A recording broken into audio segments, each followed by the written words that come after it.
So today I'd like to talk about personal and collective redemption, living with it, living in it, and also like suffering, and both having to handle suffering, having to adapt, like basically having to adapt to suffering, but also how to actually change your situation to lessen suffering.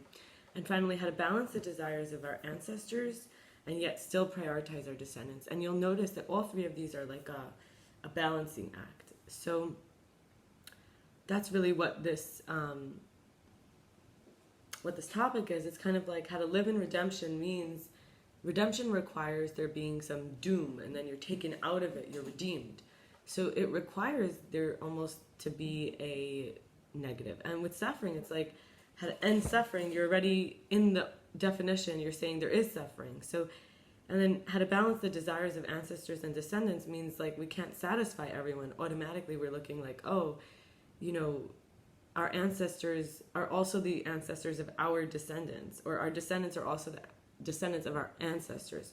So ending suffering for ourselves also helps with the collective. And of course, being in redemption for ourselves also helps for the collective. So that's kind of the way to look at it. And so I'll start with living in and with redemption. So these are three practices. So I'll just be reading them out, and hopefully it'll inspire something, and you'll maybe journal about it for yourself. One is to get out of the criticism and into compassion and protection. So right away when someone's starting to argue or say something wrong, it's like we hear that the underlying message is actually, I care about you, I'm trying to protect you. So when someone's like, when I want to criticize, the way to live in redemption is to know that everything's going to be okay. So it's not trying to punish or unload hurts. It's learning not to change or fix people. It's not letting pain prevent us from living in the world and doing activities. It's believing that our actions make a difference. This all happens personally for me. For example, I have physical pain, and I still do a lot. I do things even when it feels like there's no effect. I believe my efforts, my actions make a difference. And of course, learning how to not change people or criticize them is to say, I care about them, I hope they're happy, but they are responsible for their self. Finding ways not to run away, even if it means taking a break. So that's a big one in my personal life, but also I recognize that's collectively, we might need to take breaks at times from things. Letting go of extremes, even the good ones, and saturating myself or ourselves in good company and attention to strengthen the bond with the self. Learning to treat the body and heart as precious rather than trying to find someone who just wants to possess or influence. So if we're like, in Hebrew there's the word hefgar, which means it's free for all. If we're so free for all because we don't even value ourselves, anybody who's willing to value us has a lot of power over us. That's not redemption, right? Then letting what is be enough, not needing to make it more dramatic or interesting or stimulating. And this is again just being with what is, really like letting go of extremes, letting go of having it be better or worse, letting go of people needing to change, letting go of it not going to be okay if I don't fix it. Keeping responsibilities, yet adapting to change. So the schedule might change. So we can hear a lot of this theme is about active and passive, and active and passive. And that's kind of what I'm getting at here. So releasing attachment to outcome is shearing or going for its own sake. Just doing it because of doing it, not because of what you might get out of it. Offering my time and help, even not a long or a big amount, but recognizing it's still enough. And so even if I offer someone 10 minutes of my life, it's more than if I didn't. But I may not offer the 10 minutes if I believe that not offering 20 minutes is not enough. And it depends what. If you say I'll help you with 10 minutes with painting your entire house, it doesn't help that much. It might even be more annoying to have you come in and me stop to show you how to do it. And so we could all make our decisions. But if I offer, right? It's worth it to offer. Trying new things even imperfectly. This is more of like releasing attachment to outcome. Trying for the sake of trying. Riding a new kind of bike for the sake of riding a new kind of bike, eating a new dish for the sake of eating a new dish. And finally, releasing the chords and enlightening means reminding that we all have it all. There's no need for depending on someone like in a system where you need them in order to be okay. Actually, in the end of the day, you have everything you need. You do. That's what redemption is. You are redeemed from the difficulty. You have what you need. You may need to keep asking for different things all the time. You may need to stay in communication. It's not like a end result forever. But you have what you need, so you can release the chords that you're not going to be okay without that one. And that when we think we're not going to be okay without that one, we often might start criticizing when they don't do what we think they should. We may even start punishing or unloading our hurts on them because we're frustrated. We may try to fix people. Then I'm going to go into now the inquiry on ending suffering. So clearly the suffering comes from control, right? And this is the idea of living and dying paradox. Just like not wanting good things to end and not wanting bad things to continue. So first of all, it's finding the balance in routine and schedule and adapting, arriving to change. So this balance is like, I've got to set up my schedule, right? I have an action plan, but at the same time, I need to be able to accommodate people, places, and activities that are not going the way I thought. Like there might be traffic, there might be a delay with the previous person at the appointment. Somebody might just be very tired, in a bad mood. We're not able to still do what we thought. So that's a big deal. And then also giving myself recognition and encouragement as often as I can without rebuke. So you see that if I'm not looking to criticize others because I'm not controlling them, it really is starting from myself, like recognizing and encouraging myself often so that it lives in me, so that the confidence lives in me and I'm not constantly trying to prove myself. I'll have more energy for actually doing a better job at things. If I'm not so worried about rebuking myself as if I change something, the whole world's going to fall apart, then we can move into the next one, then we don't leave open the blind spots where we can feel into sensation and emotions themselves. So these fears and these anxieties where we're running away from ourselves, just pausing and being with the moment, even if it's difficult, is the healing. The healing is reorienting towards what is, to real, even if it's not what we wanted.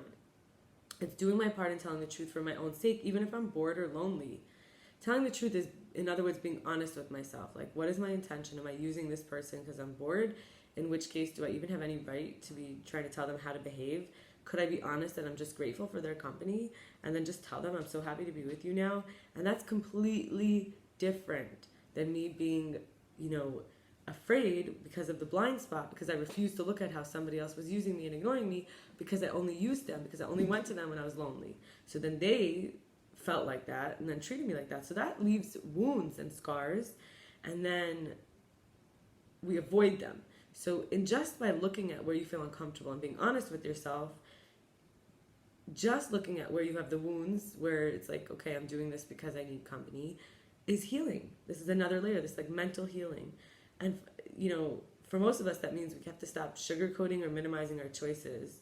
A lot of effects can take time to see. So like our intentions, they may not have impact right away, but it will. Like one day you'll feel like, why is this happening? And you realize you did it many times, but you just weren't honest with yourself, or you rationalize why it's okay for you to do, where you were just so caught up in the need and the dependency that you didn't feel redeemed enough to see from a bigger picture. This is kind of in the same line. Relishing any form of community, staying humble means like, thank you for your attention. I feel like I belong. I'm just grateful to be here. That it could be lonely, right? So our wounds actually, these bad times, these feelings of loneliness inform so that when we're with people and we appreciate it because we don't need them, we're not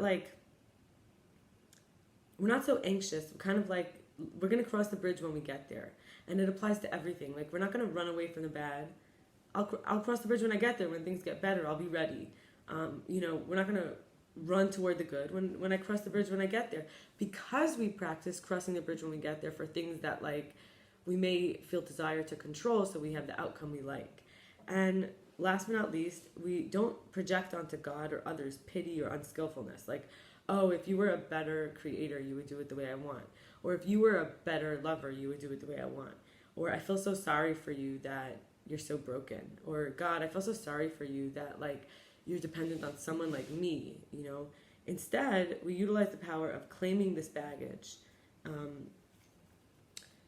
Like the previous comment that more is going to be revealed, it's like in claiming our baggage, we can see all the stuff inside of it. Sure, there's a lot of scars and wounds, like I mentioned, from previous times where we like protect ourselves by making a bigger one smaller than they are so that their impact doesn't have such a big impact. Like, to think that your own creator doesn't like you, who made you, you have to protect, your ego has to go into overdrive to tell you why you shouldn't believe in the creator, because everyone who told you what the creator likes is going against what you think, you actually stop thinking that the one who made you even likes you. And then you look at how you don't keep your own word, and it's like you're not doing things for your own sake, you're not doing your part in telling the truth. You actually don't like you very much because you're not someone you can rely on. So instead, looking at it like this pity, this self-pity, like I'm a failure, or I'm not even satisfying my maker, and my unskillfulness, like I can't do a good job, we take that baggage, we say, I'm not skillful, I'm willing to get more skills. Actually, in the baggage is the skills. We now have a chance to learn new things. And of course, also the pity, we actually now have a chance to protect ourselves, to love ourselves. And in this unclaimed baggage, there's like this idea of intergenerational trauma. Through doing so, through going through our special needs, we access our special abilities and genes get turned on. And now I'm going to move into the genetics of this, which is like how to balance the desires of our ancestors and prioritize our descendants. So in other words, the future and the past. So we've been balancing here personal and collective, suffering and redemption, and now future and past. So I did this exercise with somebody else. I'm going to read my answers and their answers. The masculine perspective is their answers. The feminine perspective is mine. Not to say there's masculine energy not living in me or feminine energy not living in him. So I'm going to read one of mine, one of his. Okay. I said, be attentive, like pay attention. He said, be vigilant, like watchful. I said, be productive. He said, be a provider.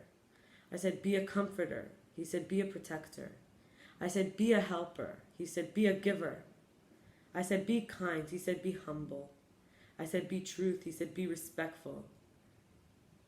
I said, be content. He said, be honest. I said, be reassuring. He said, be thoughtful. And now I'm going to read it. What is a path that we can anchor onto that will satisfy the past and the future? Being attentive and vigilant. Being productive and providing.